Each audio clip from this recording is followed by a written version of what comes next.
네, 안녕하세요. 이번에 리뷰할 논문은 MPVNN이라는 모델에 대한 논문이었고, 이는 Mutated Pathway Visible Neural Network Architecture for Interpretable Prediction of Cancer Specific Survival Risk라는 논문이었습니다.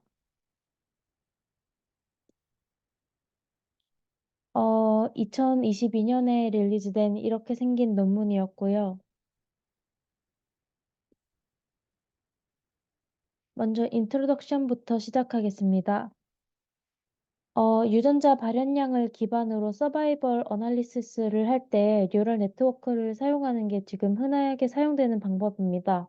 그런데 이런 식으로 인공신경망을 사용하는 것에는 단점이 있는데 보통 스탠다드 뉴럴 네트워크 모델들은 lack of interpretability라는 문제가 있습니다. 즉 어떤 결과를 내놓았을 때 이 모델 내부에서 어떤 식으로 작동했는지를 알 수가 없기 때문에 우리가 결과에 대한 근거를 찾을 수 없다는 것이 문제입니다. 그래서 요즘은 explainable AI라고 해서 그 모델의 작동 원리가 어떻게 되는지도 해석할 수 있도록 하는 분야가 개발이 되고 있는데 이런 식으로 비저블 아키텍처를 설계하게 되면은 신경망에서 각 뉴런이 바이올로지컬 인티티를 대표하고 그리고 그 뉴런 간의 커넥션이 바이올로지컬 엔티티 사이의 릴레이션십을 캡처하도록 모델링 되기 때문에 나중에 해석에 조금 더 용이하다는 장점이 있습니다. 그런데 지금까지 출시된 서바이벌 프리딕션 VNN 아키텍처 어느 것도 어떤 특정 암종에 걸리면은 패스웨이 구조에 변화가 생길 수 있음을 모델링하지 않기 때문에 어, 이런 이런 논문이 작성되었습니다. 그래서 이 논문에서는 Mutated Pathway Visible Neural Network라는 아키텍처를 제시합니다. 이는 진 익스프레션 데이터를 가지고 캔서 스페시픽하게 서바이벌 리스크를 예측할 수 있는 모델입니다. 간략하게만 설명을 드리자면 인플레이어와 아웃플레이어 사이에 인터미디에이트 레이어가 딱 하나만 있고 이 인터미디에이트 레이어의 각 뉴런들이 유전자의 퍼터베이션을 캡처하게 됩니다. 다음으로는 메서드 앤 머테리얼 파트로 넘어가겠습니다. 이 연구에서는 환자가 얼마나 생존하게 될지 그 생존 시간 밸류 자체에 의미를 두기보다는 누가 더 오래 생존할지 그 순서를 맞추는 것에 더 초점을 맞추고 있습니다. 가령 어떤 연구자가 치료 방법 A가 생존 시간을 늘리는지 여부에 대해 관심을 가진다고 치면은 그 대조군과 실험군 샘플들의 생존 시간 오더링을 조사할 것입니다. 그래서 이런 상황에서와 마찬가지로 그 특정 생존하게 되는 시간보다는 그 오더링을 올바르게 프리딕션 하는 것에 더 초점을 맞추고 있습니다. 서바이벌 어널리시스를 하기 위해서는 서바이벌 데이터의 특성을 알아야 합니다. 이런 서바이벌 데이터는 각 환자에 대해 생존 시간 TI와 센소링 인덱스 LI 두 가지 주요 컴포넌트로 구성됩니다. 여기서 센소링 인덱스에 대해서 조금 더 설명을 드리자면 어떤 질병 A로 인한 생존 시간을 조사한다고 쳤을 때 예를 들어 연구기간보다 환자가 더 오래 살거나 아니면 연구기간 내 질병 A가 아닌 다른 이유로 사망한다거나 하는 상황에서는 질병 A로 인한 생존 시간을 구할 수가 없습니다. 그래서 이러한 특성을 나타내기 위해서 센소리 인덱스라는 개념이 필요하고 센소리 인덱스가 1이면 연구기간 내 사망이 관찰된 환자이고 만약에 0이면 센소링을 의미합니다. 우리의 여기 목적은 전체 N개의 유전자 발현량 프로파일을 인풋으로 넣어줬을 때 리스크 스코어를 계산해내는 것입니다. 이때 모델링을 할 때 아키텍처가 캔서 스페시픽하게 작동할 수 있도록 디지즈 스페시픽 서바이벌 엔드포인트 데이터를 사용하였습니다. 모델의 성능을 평가하기 위한 지표들에 대한 설명입니다. 일단 생존 분석에서 정확도의 지표로 많이 사용되는 값으로 콘코던스 인덱스라는 게 있습니다. 이는 여러 대상의 리스크 스코어를 상대적으로 비교하는 방법입니다.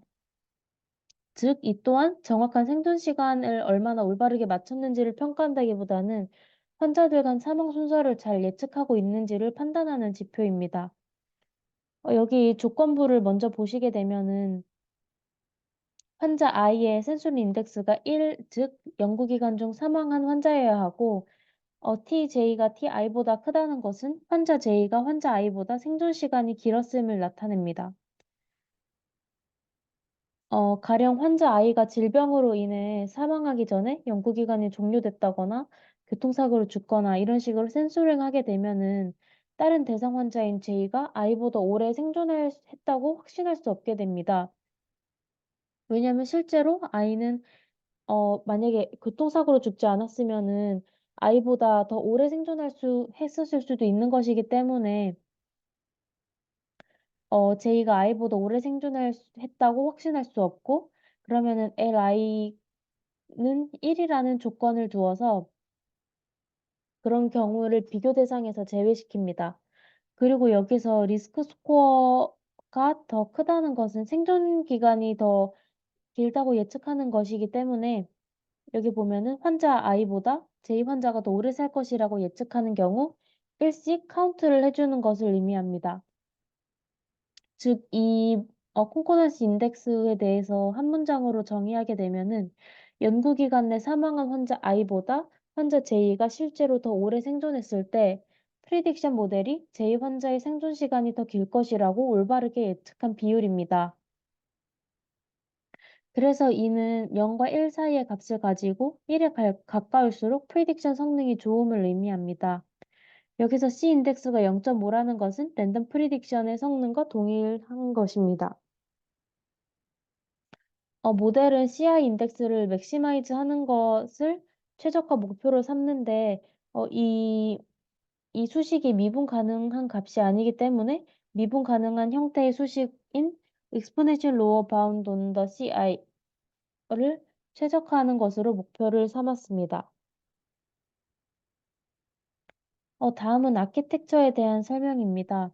아키텍처는 아까 보여드렸다시피 기본적으로 간단하고 인풋에는 지노타입 레이어가 들어가고 아웃풋에는 피노타입 레이어 사이에 하나의 인터미디어트 레이어를 가지는 구조입니다. 앞으로 인풋 레이어의 뉴런을 익스프레션 뉴런이라고 하고 중간층의 뉴런을 퍼터베이션 뉴런이라고 지칭하겠습니다. 만약에 그냥 일반적인 비즈블 뉴럴 네트워크였으면 인터미디어트 레이어에 있는 각 퍼터베이션 뉴런이 해당 유전자의 진 익스프레션 퍼터베이션을 캡처하게 됩니다. 가령 진1 퍼터베이션 뉴런은 인풋 레이어의 진1 유전자의 익스프레션의 퍼터베이션을 나타내는 식입니다. 그래서 이 구조를 패스웨이 놀로지를 결합해서 확장하면은 PBNN이 되는데 패스웨이 상에서 연결된 유전자들에 해당하는 인풋 레이어와 중간층 뉴런 사이 커넥션을 만들어주는 것입니다. 가령 어떤 패스웨이에서 G1과 G2 사이에 엣지가 있다고 생각하면은 이를 모델에서 반영하게 되면은 두 개의 커넥션이 생기는데요. 익스프레션 G1 뉴런에서 퍼터베이션 G2 뉴런으로 가는 커넥션 하나와 익스프레션 G2 뉴런에서 퍼터베이션 G1 뉴런으로 가는 커넥션 이렇게 두 가지의 커넥션이 생깁니다. 그러면 여기 G1 퍼터베이션 뉴런에 대해서 따졌을 때는 그럼 얘는 G1 익스프레션 G1 유전자 G1의 익스프레션과 G2의 익스프레션 값으로부터 퍼터베이션을 캡처합니다. 그런데 말씀드렸다시피 이 모델의 목적은 캔서 스페시픽하게 프리딕션을 하는 모델을 만드는 것이 목적이기 때문에 어떤 캔서 타입에 따라 패스웨이 구조의 변형이 생기는 것을 반영할 수 있어야 합니다. 그래서 이를 반영하기 위해서 패스웨이 정보에 추가적으로 뮤테이션 정보를 사용하는데 여기서 논사일런트 진 뮤테이션 정보를 사용했습니다. 그러면 이제 이 뮤테이션 정보를 가지고 패스웨이 엣지를 랜덤하게 새로운 엣지로 리플레이스 시킵니다. 그러면 이제 변경된 패스웨이 엣지에 따라서 뉴럴 네트워크에서 뉴런 간 커넥션을 만들어주기만 하면 됩니다. 가령 패스웨이 정보에 의해서 따르면은 진2와 진3 사이에 엣지가 있었는데 이게 만약에 진4와 GN으로 랜덤하게 엣지가 리플레이스 된 상황을 가정해 보면은 여기서 원래라면은 진2와 진3 사이에 이렇게 크로스하게 두 개의 커넥션이 생겨야 되는데 그것이 없어지고 다른 것으로 리플레이스 되었기 때문에 여기에 G4와 Gn 사이에 이렇게 두 개의 커넥션이 생겼음을 확인할 수 있습니다. 그래서 최종적으로 생각해 보면은 MPVNN 모델에서는 아키텍처의 중간층의 퍼터베이션 뉴런은 본인 유전자의 발현량과 패스웨이상 이웃 유전자의 발현량과 랜덤 유전자에서의 발현량의 퍼터베이션을 리프레젠트하게 됩니다. 다음은 수도 코드에 대한 설명인데요. 어떻게 랜덤하게 리플레이스하는 과정이 이루어지는지에 대한 설명입니다. 일단 인풋으로는 라지 N개의 유전자의 리스트와 총 라지 P개의 패스웨이 리스트, 그리고 각 패스웨이당 진 리스트와 엣지 리스트가 필요하고 마지막으로는 바이너리하게 뮤테이션 데이터를 인풋으로 넣고 있습니다. 그리고 아웃풋으로는 인풋 레이어 뉴런과 아웃풋 레이어 뉴런이 연결되었는지를 보여주는 커넥션 매트릭스를 내뱉습니다. 이 또한 바이너리하게 0 또는 1로 구성된 매트릭스이고 여기 K는 샘플의 개수, N은 총 사용된 유전자의 개수입니다. 여기 첫 번째 빨간 박스 부분에 따르면은 많은 샘플에서 뮤테이션 되어 있는 유전자들을 찾기 위해서 유전자별로 샘플에서 뮤테이션 되어 있는 비율을 계산하고 그러면 이제 논제로 밸류들 중에서 99분위 이상이 해당되는 유전자들의 집합을 M 뮤트라고 정의합니다. 그럼 M 뮤트에는 있는 유전자들은 대부분의 샘플에서 뮤테이션 되어 있는 유전자들의 집합을 의미합니다. 그 다음에 패스웨이별로 두 가지를 계산하게 되는데 처음에 fraction of p라고 하는 것은 전체 라지 n개의 유전자들 중에서 패스웨이 p에 속해 있는 유전자의 개수의 비율을 계산하는 것이고 threshold of p는 M 뮤테이션의 개수와 P 패스웨이에 속해 있는 M 뮤 개수의 비율을 계산한 값입니다. 이제 커넥션 매트릭스 W를 만드는 함수에 대한 수도코드 부분입니다. 일단 중간층의 퍼터베이션 뉴런은 처음에는 일단 자기 자신 뉴런의 진에 대한 퍼터베이션을 캡처하기 때문에 W는 일단 아이덴티티 매트릭스로 이니셜라이즈 하게 됩니다. 이제 다음으로 설명할 연산들은 각 패스웨이마다 또 각 패스웨이에 속하는 각 엣지마다 실행되는 연산입니다. 일단 패스웨이 P라고 일단 해보면 패스웨이 P의 특정 엣지에 대해서 이 엣지가 랜덤하게 리플레이스 될 것인지 아니면 그대로 유지될 것인지 결정하기 위해서 0과 1 사이의 난수값을 발생시켜서 난수가 threshold of P보다 작으면 다른 엣지로 리플레이스 하게 됩니다. 난수 발생기는 0과 1 사이의 값을 균일한 비율로 내뱉기 때문에 패스웨이 P에서 교체될 엣지의 비율은 threshold of P 값과 동일하게 유지됩니다. 다음은 이제 그럼 어떤 엣지로 리플레이스 될 것인가를 정하는 부분입니다. 또 다른 난수값을 하나 더 발생시켜서 이게 threshold of P보다 크면은 패스웨이 P 내에서 아무 두 유전자나 선택해서 그 사이 엣지를 만드는 것이고 만약에 그렇지 않다면 다른 유전자들을 선택해 그 사이 엣지를 만들어야 합니다. 먼저 여기 else 구문의 조건을 통해서 각 패스웨이는 fraction of q 밸류에 비례하게 컨시더하게 됩니다. 즉 많은 유전자들로 구성하고 있는 패스웨이일수록 그 패스웨이 내에서 랜덤 엣지가 생길 확률이 높습니다. 일단 첫 번째 여기 상황에서 하듯이 패스웨이 1에 대해서 컨시더하게 하는 상황이라고 하면은 또 다른 세 번째 난수를 발생시켜서 그 난수값 threshold of 1보다 높으면 패스웨이 1 내에서 두 유전자를 선택하게 되고 그렇지 않으면 1번 패스웨이에 속하지 않는 유전자에서 아무렇게 두 개를 선택해 그 사이에 엣지를 만듭니다. 그래서 이와 같은 연산을 패스웨이 1부터 패스웨이 라지 P 번째까지 반복하게 됩니다.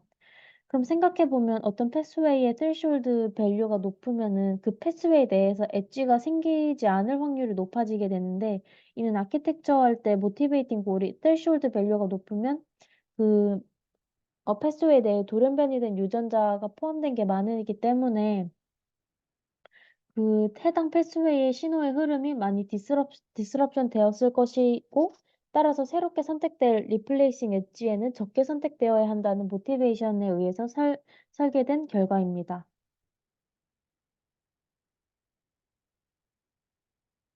우리가 그래서 어, 리플레이스 하기로 선택한 엣지나 이 리버스 엣지가 이미 알려진 패스웨이 엣지나 이미 선택된 리플레이싱 엣지에 이미 포함되어 있지 않은 경우에만 선택된 엣지를 리플레이싱 엣지로 선택합니다.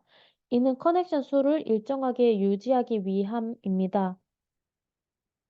그리고 이제 마지막에 패스웨이 엣지에 따라서 커넥션 매트릭스에 바이너리하게 그 정보를 반영해주면 됩니다. 다음으로는 모델 인터프리테이션 파트입니다. PBNN과 MPBNN 모두 다른 뉴럴 네트워크와 달리는 Increased Interpretability라는 장점을 가지고 있는데, 이는 서바이벌 리스크 예측에 중요한 시그널 플로우에 관련 있는 상위 유전자 집합이라는 것을 제공합니다. 이때 PBNN보다 MPBNN을 사용하는 것이 더 좋은 것은 기존 패스웨이에는 포함되어 있지 않던 새로운 유전자들 간의 시그널 플로우를 알아낼 수 있기 때문입니다. 이 모델의 성능을 파악하기 위한 케이스 스터디 내용입니다. 일단 MPBNN이 여러 패스웨이 정보들을 이용하도록 설계된 것이긴 하지만 본 연구에서는 PIK-AKT라는 암과 관련성이 높다고 잘 알려진 싱글 패스웨이만을 이용해서 모델링 되었습니다. 총 10가지 캔서 타입에 대해서 스페시픽하게 리스크 프리딕션을 시키는 태스크였고, 암 종류에 대한 정보는 여기 표에 다 나와 있습니다. 사용한 전체 유전자는 총 1440개가 사용되었고, 이 중에서 155개는 PI3K AKT 패스웨이에 속하는 유전자이고, 나머지 1285개는 이 패스웨이와는 관련이 없지만 암 샘플에서 유전자 발현량이 변화하는 것으로 알려진 유전자들을 사용했습니다. 다음으로 리저트 파트입니다. 이 표는 캔서 스페시픽 프리딕션 성능을 나타낸 표인데요. MPBN과 비슷한 크기의 뉴럴 네트워크인 PBNN, ANN, RANN과도 그 성능을 비교하고 있고, 그냥 서바이벌 어널리시스 메서드와도 성능을 비교하고 있습니다. 이 표에 나타나 있는 값은 총 20번의 모델링을 했을 때 컨코던스 인덱스의 평균과 스탠다드 데비에이션 값을 나타낸 것이고요. 값 안중별로 어떤 메소드가 가장 우수한 성능을 보였는지가에 따라서 그 볼드체로 나타내 있습니다. 여기서 보시면 오베리안 캔서리랑 여기 대장 직장암에서는 MPBNN의 예측 성능이 가장 좋았고, 이는 PI3K AKT에서 신호 흐름 방해를 시뮬레이션 한 게 두 캔서 타입을 잘 대표하고 있음을 나타냅니다. 그 다음으로 매크로 에버레지 값을 보면은 MPBNN이 콕스 프로포셔널 하자드 방식보다 평균적으로 좋다고 할 수 있고, 심지어 콕스 모형 중에 싱글 패스웨이를 이용한 모델링 방법으로 확장한 콕스 파스넷 1P 방법은 심지어 더 성능이 안 좋은 것을 보아서 이 신경망 모델링을 할 때 싱글 패스웨이만 쓰는 것은 별로 좋지 않은 선택임을 나타냅니다. 그리고 MPBN은 비슷한 크기인 뉴럴 네트워크와 비교해 봤을 때도 마크로 에버리지 값이 높았는데, 이거 모든 암 종류별로 하나씩 따져봤을 때 MPBN이 항상 최고의 성능을 보이는 것은 아니지만 평균적으로 따졌을 때 가장 좋은 방법이라고 하고 있습니다. 그리고 가령 여기서 보면은 브라카라든지 아니면 키드니 암에서는 ANN과 RANN 같은 게 MPBNN보다 더 좋은 성능을 보이고 있지만, 이 RANN과 ANN은 MPBNN에 비해서 인터프리티빌리티가 낮기 때문에 경우에 따라서는 MPBNN이 오히려 더 나은 선택지일 수도 있다고 주장하고 있습니다. 이 부분은 모델 인터프리터빌리티 결과 부분입니다. MPBNN이 다른 메소드에 비해서 그 퍼포먼스가 좋았던 암종이었던 오베리언 캔서과 리버 캔서에 대해서 살펴보겠습니다. 일단 이 피겨는 기본적으로 PI3K, AKT 패스웨이의 신호 흐름을 나타내고 있고요. 여기 빨강색과 파란색의 커브드 라인으로 각각 오베리언 캔서과 리버 캔서에서 중요한 것으로 중요한 것으로 드러난 노벨 시그널 플로우에 대해서 곡선으로 표현하고 있습니다. 그래서 여기서 보면은 예를 들어 오베리언 캔서 환자의 서바이벌을 예측할 때는 이렇게 가는 신호 흐름이 중요한 것인데 여기서 화살표로 표현된 거는 이미 알고 있던 정보이고 여기 그냥 대시로 표현된 거는 이 모델 결과 해석을 통해서 새롭게 알려진 신호 흐름입니다. 그래서 가령 여기서 보면은 GMB3와 PPP2R1B 진 사이의 시그널 플로우가 새롭게 중요한 것으로 나타났다고 해석을 할 수 있습니다. 이런 식으로 각 캔서 타입에 대해서 서바이벌 리스크를 프리딕션 할 때 그 탑 진세트와 그 시그널 플로우를 주기 때문에 이는 모델의 인터프리터빌리티가 다른 뉴럴 네트워크에 비해서 좋다고 할 수 있습니다. 마지막으로 디스커션 부분입니다. 그래서 MPBNN은 결과적으로 캔서 스페시픽하게 리스크를 프리딕션 해주는 모델이고 다른 뉴럴 네트워크나 서바이벌 어널리시스 방법에 비해서 그 예측 성능도 좋다고 하고 있습니다.